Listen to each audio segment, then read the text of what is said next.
오늘 부활주일을 맞아서 부활신앙이란 제목으로 말씀드리겠습니다. 자, 오늘 말씀은 예수님의 부활 이야기를 담고 있습니다. 예수님의 부활 이야기는 4개 복음서에서 모두 다루고 있는 말씀이죠. 그만큼 확실한 것이 예수님의 부활이고, 부활이 없이는 우리 기독교의 역사 자체를 설명할 수가 없습니다. 사도 바울은 고린도전서 15장 14절에서 이렇게 말했습니다. 그리스도께서 만일 다시 살아나지 못하셨으면 우리가 전파하는 것도 헛것이요 또 너희 믿음도 헛것이며 또 우리가 하나님의 거짓 증인으로 발견되리니 그랬습니다. 그러니까 예수 그리스도의 부활은 우리 그리스도인들에게 있어서 믿음의 가장 기초가 된다. 부활이 없으면 그리스도의 몸된 교회도 없는 것입니다. 부활의 신앙을 갖지 못한 교인들만큼 불쌍한 사람들이 없다는 것이죠. 그만큼 부활 신앙은 저와 여러분, 우리 기독교인들을 존재케 하는 근본이 되는 것이다. 믿습니까? 사복음서가 공의 부활의 얘기를 다루고 있지만은 오늘 우리가 읽은 마가복음이 증언하는 부활 이야기는 다른 복음서와 조금 다르게 특이한 모습을 갖고 있습니다. 부활하신 예수님을 만난 제자들의 모습을 아주 솔직하게 다루고 있기 때문입니다. 먼저 눈여겨봐야 될 말씀이 있는데요, 바로 안식일이 지나고 막달라 마리아와 야고보의 어머니 마리아 그리고 살로메, 이 세 여인이 예수님의 무덤에 찾아갔다는 겁니다. 자, 1절부터 다시 보시면, 안식일이 지남에 막달라 마리아와 야고보의 어머니 마리아와 또 살로메가 가서 예수께 바르기 위하여 향품을 사다 두었다가 안식 후 첫날 매우 일찍이 해돋을 때에 그 무덤으로 가며 그랬죠. 자, 보세요. 예수님을 따랐던 제자들은 다 도망을 쳤습니다.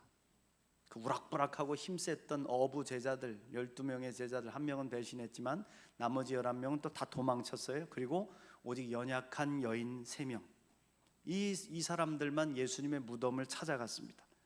이른 새벽에 공동묘지 찾아가는 게 쉽겠습니까, 여러분? 보통 용기가 아니죠. 대낮에 공동묘지 혼자 가는 것도 좀 꺼림직한데 아직 해도 뜨지 않은 새벽녘 어두컴컴한 묘지를 찾는다는 거, 이건 여러분 쉬운 일이 아니죠. 거기에 더해서 당시 예수 그리스도를 옹호하거나 예수님을 믿는다고 고백하는 자들은 붙잡혀 갔습니다. 자칫하면 생명을 잃을 수 있는 위기를 당할 수 있었습니다. 그럼에도 불구하고 여인들은 예수의 무덤을 찾아갔죠.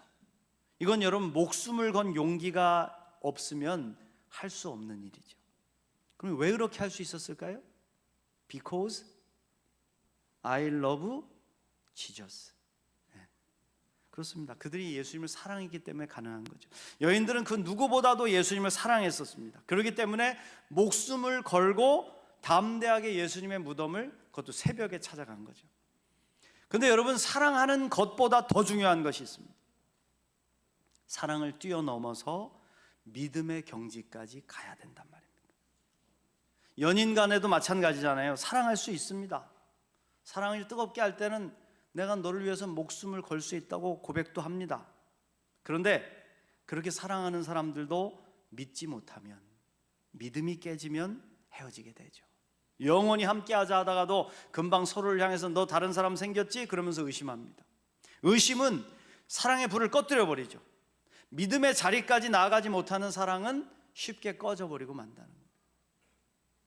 예수님에 대한 사랑도 마찬가지라는 거예요. 여인들도 사랑의 마음을 가지고 주님을 찾아갔습니다. 그러나 그 사랑의 마음보다 더 중요한 것은 주님의 부활을 믿는 것이죠.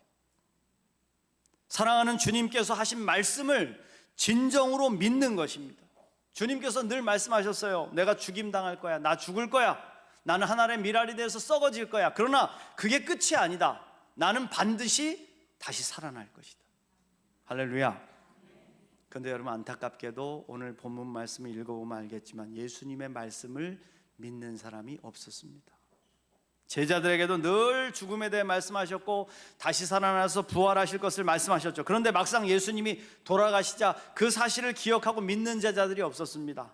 여인들도 예수님의 무덤에 찾아간 이유가 살아계신 주님을 만나려고 간 게 아니잖아요. 죽으신 예수님, 죽어서 예수님의 몸이 이제 시체가 됐으니까 썩어질 건데 그 몸에다가 향유를 발라가지고 좀 덜 상하게 해드려야 되겠다. 그래서 무덤을 찾아갔단 말입니다. 근데 무덤에 도착한 여인들은 뜻밖의 모습을 봤어요. 무덤을 지키던 군인들은 다 도망을 쳐버렸고 무덤을 막았던 커다란 돌도 굴려져 버렸다는 것이죠. 그리고 거기에 흰 옷을 입은 청년이 나타났다. 여기 이제 마가복음에서는 청년이라고 하고 다른 복음서에서는 천사라고 하는데, 아무튼 하얀색 흰 옷을 입은 천사가 6절 말씀에 이렇게 말합니다. 보십시오. 청년이 이르되 놀라지 말라. 너희가 십자가에 못 박히신 나사렛 예수를 찾는구나. 그가 살아나셨고 여기 계시지 아니하니라. 보라, 그를 두었던 곳이니라. 가서 그의 제자들과 베드로에게 이르기를 예수께서 너희보다 먼저 갈릴리로 가시나니 전에 너희에게 말씀하신 대로 너희가 거기서 배우리라 하라 하는지라. 여러분, 얼마나 놀라운 일입니까? 천사들의 증언을 들었단 말이에요. 예수님이 살아나셨다고. 예수님 살아나셔서 지금 당신들보다 먼저 갈릴리로 가 계시니까 그리로 오라고 제자들에게 가서 전하라고 그렇게 부탁을 했어요. 그런데 여인들은 어떻게 했습니까? 사랑해서 찾아갔는데 주님이 살아나셨다고 하니까 놀랍고 두려워가지고 도망쳤어. 자, 8절 말씀에 여자들이 심히 놀라 떨며 나와 무덤에서 도망하고 무서워하여 아무에게도 아무 말도 하지 못하더라. 여인들은 증거하지 않았습니다. 근데 후에 막달라 마리아에게 따로 예수님이 한번 또 보여주셨는데, 이 마리아가 힘을 내서 예수님과 함께 했던 사람들을 찾아가죠. 그들은 예수님이 돌아가신 사실이 믿겨지지 않아가지고 서로 모여서 날마다 울고 있었어요. 아이고, 우리 주님 불쌍해서 어떡하나, 우리 주님 불쌍해서 어떡하나. 그 사랑해서 모였겠죠. 사랑하니까 주님의 죽으심을 슬퍼하며 울었겠죠. 그런데 그 자리에 막달라 마리아가 나타나서 말하는 거예요. 10절 말씀에 마리아가 가서 예수와 함께 있던 사람들이 슬퍼하며 울고 있는 중에 이 일을 알림해. 뭘 알렸겠어요? 주님 살아나셨습니다. 내가 두 눈으로 똑똑히 봤습니다. 주님께서 여러분들 보고 갈릴리로 오라고 하십니다. 그러면 어떻게 해야 되겠습니까? 주님을 향한 사랑이 믿음의 경지까지 갔다면 너무 기뻐가지고, 와, 주님께서 살아나셨대, 주님이 갈릴리로 우리를 오라고 하셨어, 어서 서둘러 갈릴리로 갑시다, 가서 살아나신 주님을 만납시다, 이렇게 해야 되지 않겠냐 말이죠. 그게 정상이잖아요. 근데 11절 말씀에 뭐라 그럽니까? 그들은 예수의 살아나셨다는 것과 마리아에게 보이셨다는 것을 듣고도 믿지 아니하니라. 믿지 아니하니라. 제자들은 믿지 않았습니다.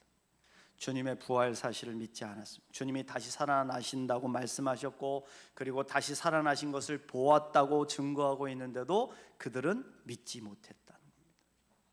그리고 또 어떤 일이 벌어집니까? 예수님 제자 가운데 모든 걸 다 포기해버리고 엠마오 마을, 자기들 고향으로 낙향해 가는 제자 둘이 있었어요. 근데 그 부활을 하신 주님께서 그 가는 길에 제자들을 만나시죠. 그래서 만나가지고 한참 얘기를 하는데 처음엔 못 알아봤나 봐. 근데 나중에 예수님이신 줄 알게 되죠. 자, 12절 말씀에 보시면 그 후에 그 둘 중 두 사람이 걸어서 시골로 갈 때 예수께서 다른 모양으로 그들에게 나타나시니 두 사람이 가서 남은 제자들에게 알리었으되 역시 믿지 아니하니라. 마가복음의 기자는 제자들의 이 부활하신 예수를 만나는 모습을 너무 솔직하게 표현하고 있어요. 믿었더라 믿었더라 믿었더라 이게 아니라 믿지 아니하니라, 믿지 아니하니라, 믿지 아니하니라. 처음에는 깨닫지 못했던 제자들은 예수님인 줄을 알고 달려가서 고향으로 내려가던 길을 다시 돌이켜서 제자들이 있는 곳으로 뛰어갔단 말이죠. 그래 가서 제자들에게 알렸어요. 내가 부활하신 주님을 만났다, 주님 부활하셨다, 확실하다. 근데 다른 제자들은 또 믿지 않았답니다. 자, 이쯤 되면 우리 예수님도 화나지 않겠어요? 그죠? 예수님도 화가 나셨어요. 그래서 친히 제자들이 모여있는 자리에 나타나십니다. 자, 14절 말씀을 보시면 그 후에 11제자가 음식 먹을 때 예수께서 그들에게 나타나사 그들의 믿음 없는 것과 마음이 완악한 것을 꾸짖으시니 이는 자기가 살아난 것을 본 자들의 말을 믿지 아니함일러라. 예수님 화나셨어요. 제자들 꾸짖었어요. 너희들 참 믿음이 없구나. 내가 죽기 전에 그렇게 너희들에게 당부하지 않았냐? 내가 대제사장과 서기관들에게 잡혀서 죽임을 당할 것이고 죽은 다음에 끝나는 게 아니라 사흘 만에 다시 살아날 것이라고 그렇게 너희 마음속에 새겨주고 새겨주지 않았냐? 그리고 내가 여인들에게 보여줬고 다른 제자들에게 보여줘서 나를 믿으라고 갈릴리로 찾아오라고 말하지 않았냐? 근데 왜 믿지 않느냐? 혹시 내가 살아나는 게 기쁘지 않은 거 아니냐? 너희들 마음 가운데 나의 부활을 믿지 않은 완악한 마음이 들어있는 게 아니냐. 꾸짖으셨대요. 여러분, 이 마가복음의 말씀은 부활하신 주님을 여인들과 제자들이 계속 만나는 장면을 보여주고 있습니다. 그런데 결과는 똑같았습니다. 뭐라고요? 믿지 않았다. 믿지 않았다. 그리고 마침내 예수님이 나타나셔서 믿지 아니하는 제자들을 꾸짖기까지 하셨다. 저는 이 장면을 보면서 깨달았어요. 부활신앙 아무나 가질 수 있는 신앙이 아니구나. 예수님의 부활을 믿는다는 거 정말 쉬운 일이 아니구나. 여기 앉아서 예배드리는 여러분들도 오늘 부활절이라고 왔어요. 예수님 부활하셨다고 막 찬양하고 기쁘게 막 박수치고 영광을 돌렸어요. 그런데 깊은 중심으로 들어가서 진정으로 예수의 부활을 믿느냐, 그리고 예수 그리스도의 그 영원한 생명이 우리의 것임을 믿느냐고 고백하라고 하면 마음속에서 글쎄요 하는 사람들이 있단 말이에요. 우리가 주님을 사랑한다고 고백할 수 있어요. 주님을 따라 끝까지 가겠다고 말할 수 있어요. 그러나 주님이 살아나셨다는 사실을 믿는다는 것은 우리 인간의 이성으로는 정말 믿기 어렵다는 겁니다. 제자들조차 그랬잖아요. 주님을 직접 눈으로 보고 함께 살아가면서 계속해서 주의 말씀을 들었던 제자들도 못 믿었는데, 아니 수천 년이 지난 지금, 2000년이 훨씬 지난 지금 주님의 얼굴도 한번 보지 못했던 여러분들이, 주의 말씀을 직접 들어보지도 못했던 여러분들이 믿는다는 거, 우리가 믿는다는 거, 여러분 이거는 보통 일이 아니죠. 쉬운 일이 아니죠. 그래서 신앙생활 오래 하신 분들도 부활신앙을 갖지 못한 분들이 많습니다. 예수님이 주시는 사랑, 예수님이 주시는 축복, 은혜, 이건 믿는다고 합니다. 예수님 사랑한다고도 고백합니다. 그런데 부활하신 예수님, 당신의 죽음 이후의 삶, 영원한 생명에 대해서, 천국에 대한 이야기를 하면 글쎄요 나는 확신을 하지 못하겠습니다. 그럼 이게 여러분 초신자 얘기 같아요? 아닙니다. 학생들을 수십 년 동안 가르친 신학 교수도 이야기하고 있고, 교회 권사님들도 부활이 있는지 없는지, 죽음 이후에 내가 어디로 가는지 잘 모르겠다 그럽니다. 그만큼 부활 신앙을 갖는 것은 쉽지 않은 거예요. 그러나 여러분, 부활을 믿는 것은 쉽지 않지만 예수님의 부활이 있었기에 우리 교회가 존재하고, 부활은 기독교의 진리요 생명이 되는 줄로 믿습니다. 우리는 항상 주여 믿습니다 하고 외치지만 정작 무엇을 믿고 있는지를 몰라. 그래서 제가 기도할 때 보면은 형통케 해줄 줄로 믿습니다, 아멘. 병낫게 해줄 줄로 믿습니다, 아멘. 잘되게 해줄 줄로 믿습니다, 아멘. 이렇게 여러분 스스로를 목적으로 하는 거는 잘 믿는데, 그런데 우리가 믿는 것은 형통과 축복과 치유가 아니란 말이죠. 우리가 믿는 것은 그것을 이루게 해주시는 살아계신 예수 그리스도, 우리의 구세주 주님을 믿는 것인 줄로 믿습니다. 그분의 살아나심과 우리 속에 심어주신 영원한 생명을 믿는다는 거예요. 그래서 주님이 주신 그 믿음, 부활의 생명이 믿음의 목표가 되어야 됩니다. 그러니까 우리는 이렇게 고백해야 돼요. 우리를 구원하신 주님을 믿습니다. 주님의 십자가와 대속의 부활을 믿습니다. 이 모든 것을 가능케 하실 우리 주님 예수 그리스도를 믿습니다. 할렐루야. 여러분, 믿을 수 없는 일이 믿어지면 그 참 하나님의 은혜죠. 그래서 이 부활의 믿음을 내가 의심 없이 믿을 수 있다면 여러분은 정말 신앙 중에 최고의 신앙을 선물로 받은 거예요. 내가 부활에 대한 확신이 있다면 최고의 믿음을 선물로 받았다. 믿습니까? 또 중요한 것이 부활에 대한 믿음이 있어야 영원한 생명을 얻을 수 있는 거예요. 아니 내가 예수님의 그 영원한 생명의 몸을 믿질 않는데 나중에 뭐 주님이 오셔서 뭐 나를 휴거시켜 주시고 뭐 공중으로 들려 올려가지고 내가 예수님과 같은 부활의 몸을 입고 영생을 얻을 것이라는 거 어떻게 믿겠어요? 못 믿죠. 혹 주님의 부활이 믿어지지 않는 분이 있다면 믿음이 생각해 달라고 기도하시기를 축복합니다. 근데 여러분, 우리는 전혀 증거도 없는 허무맹랑한 이야기를 믿으라는 게 아니에요. 우리 기독교는 그렇게 억지 주장을 하는 종교가 아니란 말입니다. 주님의 부활을 하셨다는 증거는 너무나 많습니다. 첫 번째로 우리 기독교만이 무덤이 없는 빈 무덤의 종교입니다. 수많은 세계의 성현들, 많은 종교의 지도자들이 이 땅에 왔다가 사라지면서 무덤을 다 남기고 갔습니다. 뼈를 남겼고 사리를 남겼고 흔적을 남기고 갔습니다. 그런데 우리 주님은 빈 무덤만 남기셨어요. 무덤에 아무것도 안 남았어요. 그 온전한 몸으로 주님이 부활하셨다는 것이죠. 그래서 부활을 부정하는 사람들이 여러 가지 이야기를 막 꾸며서 그 초기 기독교부터 지금까지 계속 왔어요. 예수님이 잠시 기절했다가 다시 깨어나서 도망갔다는 이야기도 있었고요. 또 예수님의 시체를 제자들이 가져서 훔쳐갔다는 얘기도 했고, 또 제자들이 확신을 가지고 만들어낸 환상이고 허구의 이야기라고 하고, 아주 여러분 정말 웃기고도 웃긴 것은 예수님이 마리아랑 도망을 쳐가지고 저 프랑스 어디에 가가지고선 같이 살아서 애를 낳고 살았는데 그게 뭐 프랑스 메로빙거 왕조가 뭐 시초가 됐다는 뭐 이상한 얘기도 막 나오고 그래요. 근데 여러분, 이런 이야기는 더 증거도 없고요, 이를 뒷받침해주는 증인도 별로 없습니다. 당신 그 말이 진실이라고 확신할 수 있습니까? 목숨을 걸 수 있습니까? 그러면 아무도 안 그래요. 다 도망가. 왜? 꾸며낸 이야기이기 때문에. 다 사라져버렸어요. 저는 지금까지 기독교의 허구를 증명한다는 사람들, 예수가 가짜라고 말하는 사람들, 하나님의 살아계심과 예수 그리스도의 부활이 거짓임을 증명하겠다고 말하는 사람들, 그걸 이루었다는 사람을 한 명을 본 적이 없습니다. 내가 기독교가 거짓이라는 것을 증거하겠소 하고선 그것을 증명하겠다고 하는 사람들이 그걸 이루었다는 말을 들어본 적이 없어요. 반대로 기독교의 허구를 증명하려다가 변화돼서 믿음의 사람이 된 이야기는 많이 들었어요. 요즘에 텔레비전 틀면은 부활절 앞두고 여러분 배너 영화 많이 나왔잖아요. 꼭 그렇게 배너 나오고 뭐 모세 영화 나오고 막 그러는데, 배너란 영화의 원작 소설을 쓴 월러스라는 사람이 있는데, 이 사람이 소설을 쓰기 시작할 때는 무신론자였어요. 예수 안 믿었어요. 그가 알고 있는 건 친구가 그에게 한마디 한 거였어. 기독교는 얼마 후에 이 세상에서 사라질 거다. 존재를 감춰버리고 기억 속에만 남는 그런 화석화된 종교가 될 거라고 친구가 얘기한 거예요. 근데 배너를 쓰기 위해서 성경 지식이 좀 있어야 되잖아. 배너의 배경이 될 만한 역사적인 배경이 되는 그 시대를 알아야 되니까 성경을 한번 읽어봐야 되겠다, 이런 생각을 한 거예요. 그래서 성경책을 펴서 읽기 시작했는데, 성경을 읽다가 놀라운 변화가 일어났죠. 말씀을 통해서 살아계신 주님을 만났다. 할렐루야. 그래서 그는 자기에게 일어났던 변화를 고스란히 배너라는 주인공에게 투여한 거예요. 자기 이야기를 한 거죠. 배너라는 사람은 원래 칼과 창으로 민족을 해방시키려는 사람이었습니다. 그런데 그의 손에서 예수님의 사랑이 칼과 창을 빼앗았죠.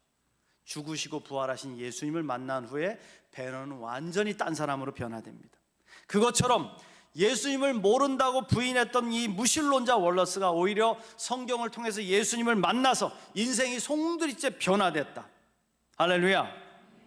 예수님의 부활은 그만큼 힘이 있게 능력 있게 전파되면서 지금도 수많은 사람들의 인생을 변화시키고 삶을 변화시키고 그들의 삶의 목표를 변화시키면서 부활의 증거를 더 더하고 있다.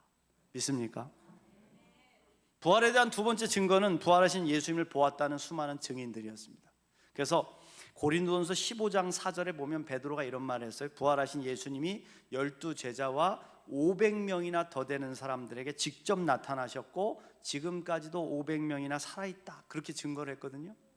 여러분, 만일 부활이 지어낸 거짓말이라면 당시에 여러분 인터넷도 없었고 전화기도 없었고 뭐 통신수단도 없었던 시대에 어찌 500명이나 더 되는 사람이 똑같이 입을 맞출 수가 있겠어요?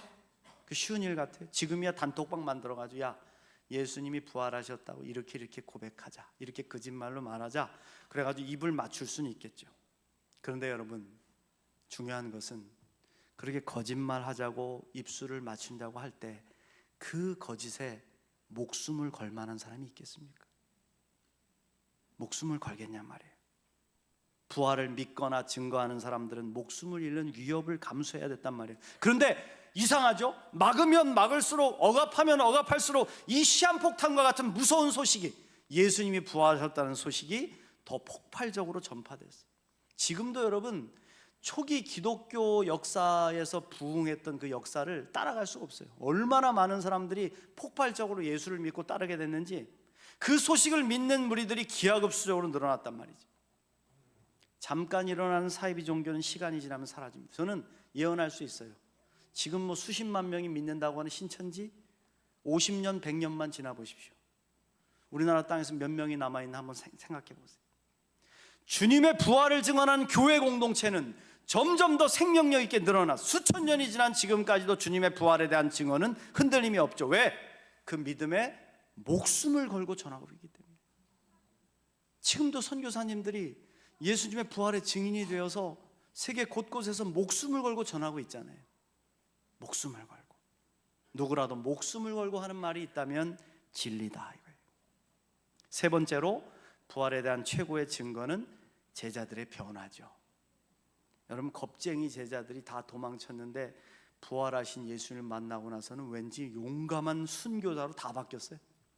완전히 180도로 달라졌어요. 다 죽었어요. 다 순교했어요. 예수님의 제자들 다 순교했는데 무엇이 이 사람들을 180도로 달라지게 만들었냐? 그건 두말할 것 없이 부활하신 주님을 만났기 때문이다. 그래서 여러분, 역사가 요세푸스가 쓴 교회사를 읽어보면 여기 예수님의 제자들의 순교 일지를 쭉 기록해 놨거든요. 어떤 모습으로 제자들이 죽었는지를 딱 기록해 놨는데 거기 보면 이렇게 되어 있습니다. 베드로는 십자가에 거꾸로 못 박혀 순교했다. 안드레는 X자형 십자가에 달려 순교했다. 야고보는 헤롯의 박해에 참수형을 당해 순교했다. 빌립은 소아시아에서 전도하다 기둥에 매달려 찢겨져 순교했다. 바돌로메는 아르메니아에서 전도하다가 수없는 매질을 당한 다음 십자가에 거꾸로 매달려 순교했다. 도마는 인도에서 전도하다 껍질이 벗겨져 순교했다. 마태는 이디오피아에서 전도하다 칼에 목이 베어 순교했다. 알페오의 아들 야고보는 성전 꼭대기에서 떨어뜨려져 순교당했다. 시몬은 군인들이 쏜 화살에 맞아 순교했다. 야곱의 동생 유다도 전도하다 활에 맞아 순교했다. 가룟 유다 대신 뽑혔던 마띠아는 이디오피아에서 전도하다가 군중들이 던진 돌에 맞아 순교했다. 오직 예수님의 사랑하시는 제자 요한, 사도 요한은 에베소에서 전도하다가 붙잡혀서 모진 고난을 당한 후 끓는 기름가마에 던져졌으나 기적적으로 살아나와 반모섬으로 귀향을 갔다. 그곳에서 홀로 일생을 보내며 요한계시록을 쓰고 자연사했다. 할렐루야. 아무것도 모르는 무식한 어부요, 두려움에 떨었던 저들이 변화돼서 예수님보다 더 위대한 일을 행하고 저들의 순교를 통해서 온 세상에 그리스도의 복음이 전파되는 위대한 역사가 일어난 거 아닙니까? 그 힘이 어디서 왔겠어요? 바로 부활하신 예수님을 만났고 그 부활과 영생을 믿었기 때문이죠. 할렐루야. 사랑하는 성도 여러분, 우리 양천교회 성도들이 부활의 주님을 오늘 만나시길 축복합니다. 그래서 여러분들이 이 진리를 이렇게 선포할 수 있으면 좋겠어요. 따라해 보겠습니다. 우리 주님은 부활하셨습니다. 내가 확실히 믿습니다. 우리도 주님과 함께 부활할 줄 믿습니다. 할렐루야. 주님께 영광의 박수 돌려드립시다.